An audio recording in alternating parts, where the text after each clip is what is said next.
Zdravím všetkých sledovateľov v nedeľu popoludní 22. septembra.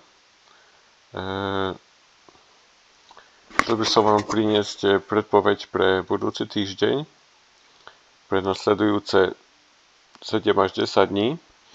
Takže začneme synoptickou analýzou situácií k dnešnému dňu. Keď si pamätáte minulé video týždňovej predpovedi, tak som spomínal, že anticyklóna bude pomaly kolabovať na juhovýchod, čo sa aj deje.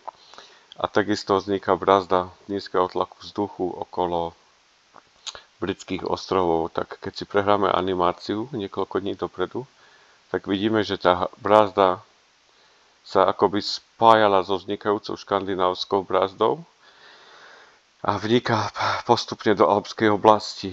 Takže ako vidíme, tá tlaková níž celkovo od stredy už obklopuje takmer celú západnú Európu aj západnú Škandináviu. My sme ešte v takom vyššom tlaku vzduchu, keď tiež som spomínal, že bude taký súboj ako keby určitej anticyklóny z Balkánu, z východu versus tlakovej níže zo západu a presne tento súboj sa bude konať. Takže v tomto smere predpovede a modely boli v podstate celkom dobre verifikovateľné.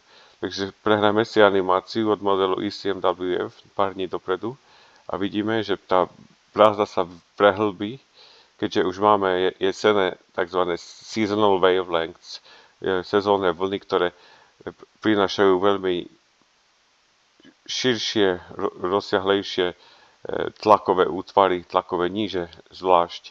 Ako vidíme, táto tlaková níž s veľmi nízkym geopotenciálom prináša severné vetry už do západnej Európy a výrazné podpriemerné teploty do Británie, do Škótska, škótskej vysočine určite z tohto nasneží aj na severe Škandinávii. Postupne sa k nám tá cyklóna dostane na svojej prednej strane, lenže ona bude putovať potom ďalej k pólu, ako to zvykne bývať, a tlaková výška pomaly azorská diere na sever. Takže toto potom koncom týždňa stačia prúdenie na nejaké severozápadné ku nám. Západné až postupne severozápadné koncom týždňa v nedeľu. Napríklad, keď už vidíte, tá anticyklóna sa zase presunula okolo Británie a cyklóna je v severe Škandinávie a k nám to prináša najprv severozápadnejšie prúdenie a potom v podstate severovýchodné, lebo ona bude zase kolabovať smerom ako keby ku nám do západnej Európy, lenže my v jej strane, kde putuje hodinovými ručičkami smer, tak to pomaly stočí na severovýchodné smery, ako vidíme až do konca vyhliadky. To potom nejakým spôsobom celkovo sa vytvorí nevýrazné tlakové pole medzi tlakovou výšou na juhozápade a tlakovou nížou na severe s nevýrazným tlakovým polom u nás, čiže ešte stále v chladnom vzduchu. Čiže keď si pozrieme teploty vo výškach, tak oni budú okolo relatívne konštantné dnešné dni, posledné dni takého predbabieho leta, ako keby stability skončia v pondelok, slnečné dni tým pádom končia a od útorka nám vidíte, že pribudnú zrážkové stĺpce. Keďže zrážkové stĺpce prinesie tá približujúca sa tlaková níž z juhozápadu, geopotenciál klesne, tým pádom nastúpi dynamika a zrážky zo Stredomoria, ktoré sú viditeľné, napríklad v stredu už je tu len žltá farba, nižší geopotenciál a väčší potenciál pre zrážkovú činnosť.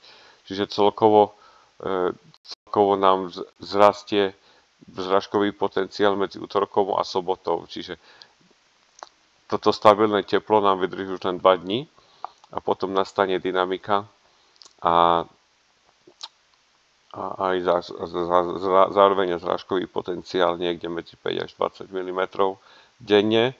A takisto, ako sa tá tlaková níž pretočí do Škandinávie a k nám postupne z juhozápadných sa vetry zmenia na severozápadné až severovýchodné, tak to sa potom prejaví v prepade teplot. Teplota vo výške 1500 metrov bude najvyššia koncom týždňa okolo plus 12 a postupne by mala klesať až niekde k plus 3 až dokonca aj okolo 0 vo výške 1500 metrov. Takto nízke teploty sme tu nemali snáď od minulej zimy, minulého marca. Čiže koncom mesiaca nastúpi pravdepodobne radikálnejšie ochladenie, zatiaľ najradikálnejšie celej jeseni, až od jary.